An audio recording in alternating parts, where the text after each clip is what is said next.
What's up, you guys? It's MB Maniac here with you again, and today I'm going to be going over part 2 of my Eastern Conference standings predictions for the upcoming 2016-17 NBA season. If you missed part 1, the link to that video is in the description below. Now today I'm going to be covering the 10th through 5th seed in the Eastern Conference, and just like the Western Conference, these picks were very hard for me to make because I think in the standings they're going to be really close. I think all these teams are probably going to be within like 5 or 6 games of each other. And as it gets close to playoff time, it's going to be really interesting to see who sneaks in and who just misses it. But let's just get into my predictions really quickly. So starting things off at number 10, I've got the Atlanta Hawks. Now this is a big drop off from where they've been in the standings in years past, but it's understandable as they lost Jeff Teague, who's an all-star point guard, and they didn't sign DeMarre Carroll a couple years ago, which I think they should have kept him. And players like Kyle Korver are starting to get a little older. As we start looking through the roster, their best player is Paul Millsap, but he's at 31, so he's going to be out of his prime probably after this season. And I'm also hearing a lot of rumors that he doesn't like being in Atlanta and that he's not going to return, so he's definitely a trade option, but he's a really good player, you know, solid double-double guy. He can shoot the three ball. He's a little undersized as a center, which he played last year, but now that they picked up Dwight Howard, who is next on the list, he's going to be just fine. The reason I think this was a good signing is because Atlanta is where Dwight Howard's from, so I think him returning home will allow him to play more freely and kind of play with that joy that he used to play with in Orlando. Now, I don't think that his production will be like his numbers were in Orlando. I do see him averaging a lot better numbers than he did with Houston because there's no more James Harden for him to deal with. And with him and Millsap being the best players on the team, I think they're going to get a lot of touches. So look for Dwight to actually have a much better season than last year. Now, the X factor for this team, in my opinion, is Dennis Schroeder. And I say he's the X factor because he's a really good point guard, and he showed promise last year that he's going to develop into a potential all-star. And he's going to have a huge jump in minutes. So I think depending on how much production he gives the Atlanta Hawks this season will really determine where they finish in the standings. You know, if he ends up having a lot better season than most people expect, they could move up a couple seeds, but I just think he's a couple years away from really having a breakout season. They signed Kent Bazemore to that 3-year contract, which I think was a good move for them because they needed a small forward, so they locked him up. Next on the list, we have Kyle Korver, who I really like, you know, one of the best three-point shooters in NBA history, but he didn't have as good a season last year as he did the year before, where he was actually an all-star. And at age 35, I do see him starting to decline in production this year, which is another reason I had this team so low. Thabo Sefolosha, you know, is really good defender. I think he's a solid bench player. You know, he can come in and defend the best player on the other team. Thiago Splitter, you know, really solid backup. We know what he's all about. You know, we saw him play in San Antonio. There's not a whole lot of depth on this team, and that's the main reason I don't see them going farther than the 10 seed. Their starting 5 is pretty decent, actually, with Millsap, Howard, and Schroeder. You know, those are all quality starters in the NBA. But it's just that they don't have anything behind those guys, which is why I have them at the 10th seed.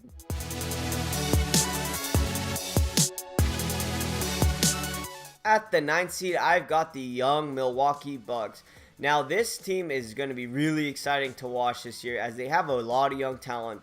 If you haven't watched Giannis Antetokounmpo play, there's a reason they call him the Greek Freak. And when you watch him on the court, you just see how long and athletic he really is.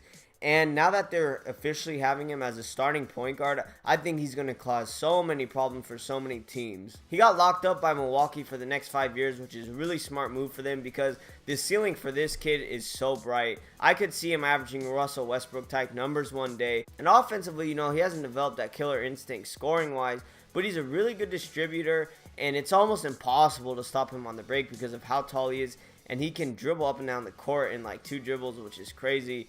And he has a good three-point shooter to kick it out to in Chris Middleton. And I love Chris Middleton because he's just a pure shooter, man. I mean, every time it leaves his hand, I think it's going in. He has an A+ three-pointer in 2K, which is really, you know, says a lot. He's only 25 years old, and they locked him up for 3 years, which is really good because they're keeping all these young players, which is why I think this team has such a bright future. We haven't even talked about Jabari Parker yet. He's been hampered by injuries his first couple of seasons, but I think if he can stay healthy, he's going to have a breakout year for them. Because I don't think they're going to play Greg Monroe as much this year, I think he could even start at center for them as that stretch 5. And we'll see what kind of lineups they throw out there, but he's going to have a huge season. They also have Greg Monroe, and he was a decent player a couple years ago, but with the way the new NBA is going, he's kind of just lost his role in the NBA. and I don't think he'll play as much this year. I definitely think he'll see a decrease in production, and I wouldn't be surprised at all if they traded him. And that's really it for the Bucks roster. You know, they have a couple other solid guys. John Henson, I think he's going to be okay. You know, they still have Mirza Teletovic, another good three-point shooter to have, which is good because with Giannis going into the lane a lot, I think he's really going to look to kick out to some of these three-point shooters. Michael Carter-Williams, you know, he's been kind of disappointing since that Rookie of the Year season he had, but still a solid backup nonetheless. And that's really it. You know, they signed Dellavedova to that contract, and I think he'll be okay. He'll probably come off the bench for them. But the main thing is that this team is really young, and I think within the next couple of years, they're actually going to turn into an Eastern Conference contender. But this year, I just see him right outside of the playoff picture, which will make him much hungrier to get in the future.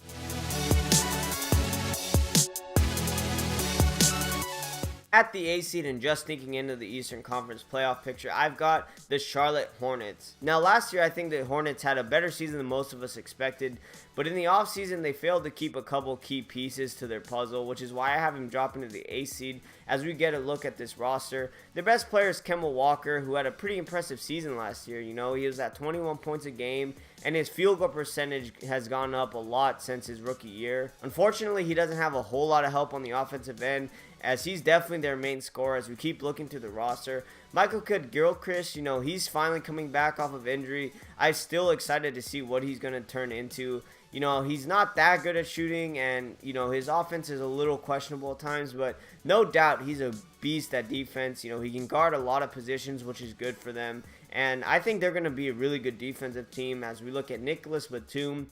Now, they signed him to 4 years, $92 million, which I actually think was a really good deal because, you know, while he doesn't put up all-star numbers, his impact on the court is so noticeable. He scores, he rebounds, he gets assists, he's a good defender. He just does a little bit of everything. He's kind of like the Draymond Green of this team. They signed Marvin Williams, which I like. You know, it's always important to have a stretch four, especially because with Kemba having to do so much of the scoring, having a stretch four will really open up the floor and let Kemba get to the lane more. They still have Cody Zeller, who is a solid center, and he's still only 24, you know, and with Al Jefferson gone, you know, he's going to see an increase in minutes, and we'll see if he develops a little bit more this year.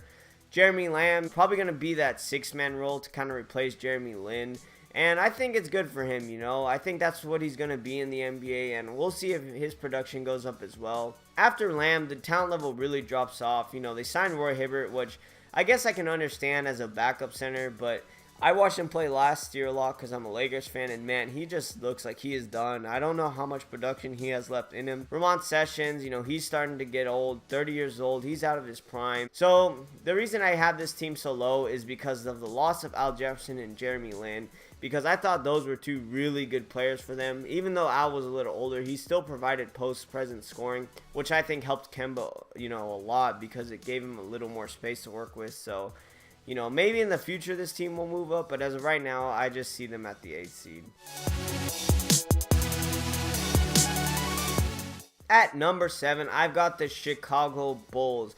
Now, I'm sure a lot of you out there have them maybe a couple seats higher than this, but the reason I have them at the 7th seed is because they just don't have a whole lot of perimeter scoring, which is really important in the NBA as we look through the roster here. Jimmy Butler is easily their best player.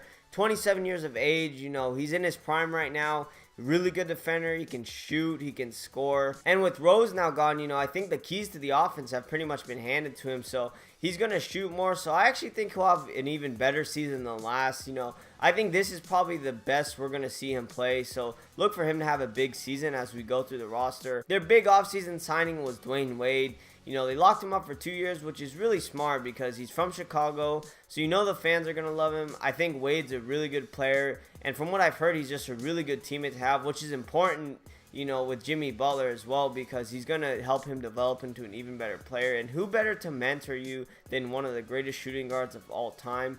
I do expect a little bit of decline in Wade's production, not only because of age, but just because he's going to have the ball less, you know, with Jimmy Butler and Rondo there as well. But I expect him to have a pretty good year still. They signed Rondo to a 1-year, $14 million contract, which is actually really smart move because it gives him $14 million in cap space to look forward to next year if Rondo doesn't work out. And Rondo had a really good year last year, you know. He averaged a double-double, you know. He had a lot of triple-doubles, and he's going to find Wade and Butler and make life a lot easier for them. We all know how great of a passer Rondo is. He's going to push the pace. So they're going to be a pretty high scoring team, probably going to get a lot of points in the paint because, like I said, they're not going to be shooting a whole lot of threes. They also acquired Robin Lopez as their starting center in that Derrick Rose trade, which I actually think is good for them as well. He has 3 years left on his contract, but he's only 20 years old, and he's been really solid the last couple years. So I think we'll see him have the same season he usually does. He's not going to have, the best statistics, but his impact on the floor is definitely visible. Next on the list, we have Nikola Mirotic, who I like a lot. He's only 25 years old. He's going into his 3rd year, and he's perfect for this team because what they really need is a perimeter threat. And who better to have as a perimeter threat than your 4-man, because that's going to open up the floor a lot more for Rondo and Wade and Butler, who are really slashing type players, and they also all know how to pass the ball. So I think Nikola Mirotic is going to get a lot of open shots, and I see him having another really solid year for this team. And after that, that's pretty much it. They still have Taj Gibson. He's going to be really good off the bench. They have Bobby Portis, who is not that developed yet, but he's only 21 years old. So definitely their center for the future, I think. Maybe after Robin Lopez heads out. And it's going to be kind of a development year for him. I think we'll see him get limited minutes, but, he's looked okay. I don't know what kind of player he's going to turn out to be, but he's definitely going to be a decent backup for them. And that's really it. Doug McDermott, another young player, 24 years old. I think he's going to come off the bench as well and provide a nice scoring punch. And that's really it. So this team's talent at the top of the roster alone is enough to get him into the playoffs. What's really holding me back from putting them higher is their lack of perimeter shooters. It's not like Rondo and Wade are just average 3-point shooters. It's the fact that they're not 3-point shooters at all. Rondo, while he does hit a decent percentage, he rarely shoots them, and he's not really a threat from out there. Dwayne Wade, he's a really good mid-range shooter, but has never really been a consistent 3-point shooter, and I don't think he likes shooting threes anyway, which is not bad. It's just not his game. But on a team level, you do need to have a little more shooting. So I just think, this team's going to finish in the 7th. So wrapping up part 2 at the 6th seed, I've got the Washington Wizards. Now, this is a team a lot of us thought would get into the playoffs last year, but they did get hit with a lot of injuries, and I just don't think they really had a chance to mesh, which is why they dropped off in the standings. But they do have a lot of young talent, which is why I think this team is going to make it in the playoffs this year. As we look through the roster here, John Wall, he's a really good player, probably the fastest player in the league, can average a double-double every night. He's become a really good passer. His perimeter game is a lot better. And they finally got back Bradley Beal, and he's one of my favorite players in the league because I love shooters, and that's what this kid can do, man. He just can light it up really quickly from 3-point land. He's got a good off-the-dribble shot. I do think he's a good defender. He's only 23 years old, which is crazy, and they locked him up for 5 more years. So, he's going to be working hard to live up to that max contract. So, I expect Bradley Beal to have a really good season. They still have Marcin Gortat, who I think is a little underrated still. He had an all-star caliber season a couple years ago, and while that kind of production can't be expected from him anymore, especially at the age of 32, he's a really good quality starting center. He can shoot a little bit. He's a big body, and he has some nice post moves. So I think he'll have a really good year as well. Their starting small forward is Otto Porter Jr., and I actually like this kid a lot. A lot of you know him because of that Shaqtin' a Fool clip. If you haven't seen it, go look up Otto Porter Jr., Shaqtin' a Fool. I promise you, it is one of the funniest things you will ever see in your life. But jokes aside, this kid can really play ball, man. He's a good shooter. He's really long. He's athletic, and he kind of just reminds me of Tayshaun Prince a little bit. I think he's really good at defense, and while he's not one of the primary scoring options, when they call his card to get a bucket for them, I think he's capable of doing that. So I expect him to have a pretty good season. They signed Jan Mahimi. Now, this was a really smart signing because Mahimi had been a really solid center in Indiana. And even though he's going to be backing up Gortat, I expect him to play a good amount of minutes because at 32, Gortat's probably going to need to rest up a little bit for the playoffs. And Mahimi's definitely, worthy of starters minutes, so he'll have a good season as well. They do have one of the Morris brothers in Markieff starting for them at power forward position. I like his game. He's pretty good at mid-range. He's a bigger body, he can finish inside, and although he's not known as a 3-point shooter, he is capable of hitting it, and I wouldn't classify him as a stretch forward, but it still helps that he can occasionally hit the three. So I think he'll have the same kind of production he did last year.